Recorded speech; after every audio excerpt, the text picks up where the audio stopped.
Namun demikian Bapak dan Ibu yang saya muliakan, walaupun semua orang ingin masuk surganya Allah, tapi nanti di akhirat kata Rasulullah lebih banyak yang masuk neraka ketimbang masuk surga. Ini yang mencurigakan ini. Semua kita ingin masuk surga, tapi kata Rasul lebih banyak yang masuk neraka ketimbang masuk surga. Hal ini ditanya sahabat ketika pulang dari Isra Mi'raj. Nengok pemandangan surga ya Rasul? Iya. Neraka juga? Lebih banyak mana pengisi neraka dan surga itu ya Rasulullah? Kata Nabi, lebih banyak pengisi neraka. Sampai neraka itu 8 tingkat itu Pak. Surga cuma 7 tingkat. Ramai kali orang di neraka itu. Kenapa bisa terjadi hal yang seperti itu? Karena manusia tidak mau berjuang melawan makhluk yang sengaja membimbing orang masuk ke dalam neraka. Karena ada makhluk Allah tugasnya khusus membawa orang dan membimbing orang masuk ke dalam neraka, menghambat untuk masuk surga, yang namanya iblis dan setan. Memang inilah kerja mereka, dan sudah diizinkan Allah pula itu. Waktu terusir dari surga, dihukum kutukan dunia, tersiksa di akhirat, tempat kembalinya neraka. Apa kata iblis? Kalau kami sudah terkutuk di dunia ya Allah, terlaknat di akhirat, sudah diponis masuk neraka, satu pinta kami padamu ya Allah, izinkan kami untuk memperdaya anak Adam itu menjadi teman kami nanti masuk ke dalam neraka. Oh silakan kata Allah, silakan, ajaklah mereka, tapi yakin kau iblis, kau tidak sanggup mengajak mereka selama mereka ikhlas karena aku. Dasar keikhlasan itu sesungguhnya ada pada la ilaha illallah. Akhirnya dicoba iblis itulah Bapak dan Ibu untuk mempengaruhi manusia ini. Oh dicobanya. Memang berhasil iblis itu Pak, membawa manusia ke neraka. Lebih banyak yang masuk neraka ketimbang masuk surga. Ramai di neraka itu. Apa trik yang dilakukan iblis itu supaya bisa kita berjihad melawan mereka? Yang pertama kata Allah, menanamkan fahsya wal munkar di hati manusia.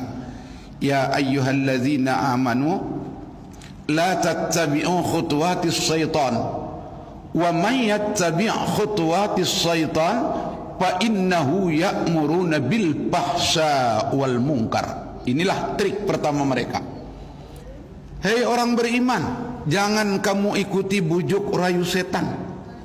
Sesungguhnya setan itu mereka selalu menyuruh dengan fahsya, ya'muruna bil fahsya wal munkar, dan kemungkaran.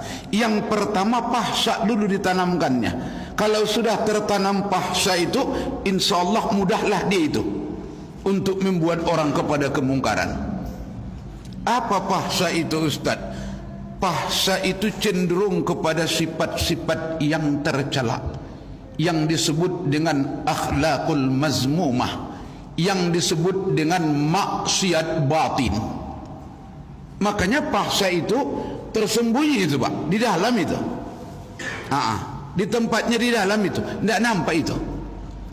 Tapi kalau sudah tertanam fahsya itu, mudahlah dia ngompor-ngomporinya supaya berbuah kemungkaran. Makanya fahsya itu di dalam. Seperti contoh ria itu di dalam itu Pak, tidak nampak mata itu. Sombong itu pun di dalam itu. Dengki itu pun di dalam itu. Hubbud dunia itu pun di dalam itu. Iri hati itu pun di dalam itu. Makanya fahsya itu ditanamkannya ke hati manusia, ditanamkannya.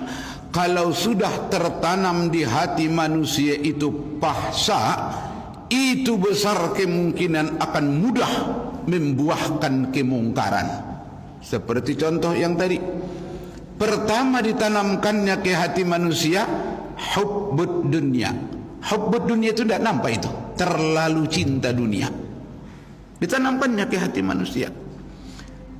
Kalau sudah tertanam di hati manusia hubbud dunia itu, yakinlah akan berbuahlah itu kemungkaran.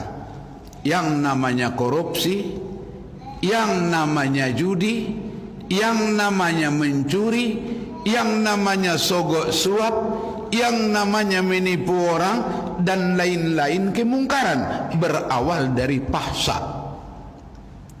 Sehingga kalau sudah tertanam di hati manusia itu Pak, hubbud dunia itu sulit terkendali itu. Korupsi menjadi-jadi. Loh, buktinya tengok Pak. Orang yang korupsi-korupsi di pusat sana, yang gencar-gencar sekarang itu, kira-kira menurut kita orang miskin apa orang kaya itu? Kaya Pak. 7 turunan ndak habis duitnya. Jangankan 7 turunan, 14 turunan ndak habis uang dia. Tapi kenapa dia mau korupsi? Karena sudah di sini ditanamkan iblis sifat pahsa yang disebut dengan hubbud dunia itu. Hidup sogok suap, hidup mencuri, hidup ini dari mana awalnya? Pahsa, hubbud dunia. Apalagi Pak, sudah berkarat di sini, dibuat iblis itu sifat pahsa itu, ria, iri, dengki, sombong, hubbud dunia sudah tertanam berkarat di sini. Kalau kita tidak sungguh untuk mengantisipasi ini yang kita khawatirkan membimbing kita membawa ke su'ul khatimah, seburuk-buruk kematian. Karena iblis itu menanamkan sifat pahsa itu sejak kapan sesungguhnya? Sempat dia berkarat di sini. Hakikatnya Pak, iblis menanamkan pahsa ke hati manusia itu sejak hubungan suami istri orang tua kita dulu. Ini mohon maaf saya. Sejak hubungan suami istri sudah berusaha iblis itu menanamkan pahsa itu ke janin calon anak kita itu. Karena hubungan suami istri itu kan ibadah itu Pak. Apalagi niat sucinya untuk mengharapkan anak yang soleh dan solehah, itu ibadah luar biasa, paling dibenci iblis angan-angan dan cita-cita ini. Sehingga ketika orang tua kita dulu hubungan suami istri itu sudah berusaha menanamkan sifat keji ke hati calon janin itu. Karena itulah ajaran agama kita, kalau hubungan suami istri apalagi ingin mengharapkan anak yang soleh dan solehah, berta'awuzlah kepada Allah, mohon perlindungan kepada Allah. Apa ta'awuznya Ustaz? Banyak orang yang make Rabbi a'udzubika min hamazatis sayatin wa a'udzubika Rabbi ayyahdurun. Tuhanku, aku berlindung kepadamu dari tipu daya setan, dan aku berlindung kepadamu agar jangan hadir mereka dalam urusan saya ini. Semoga setan tidak mempengaruhi calon janin kita, anak kita itu. Panjang kali Ustaz, tidak hafal itu orang-orang tua kayak gini. Cari ayat yang pendek yang sifatnya ta'awuz. Qul a'udzu birabbin nas sampai akhir. Qul a'udzu birabbil falaq. Itu kan kalimat ta'awuz itu. Itu pun tidak hafal Ustaz. Yang pendeknya Pak, a'udzu billahi minasyaitonir rajim. Aku berlindung kepada Allah dari tipu daya setan yang terkutuk. Kalau ini pun tidak hafal, tidak usah ikut lagi Pak. Tidak parah manusianya ini.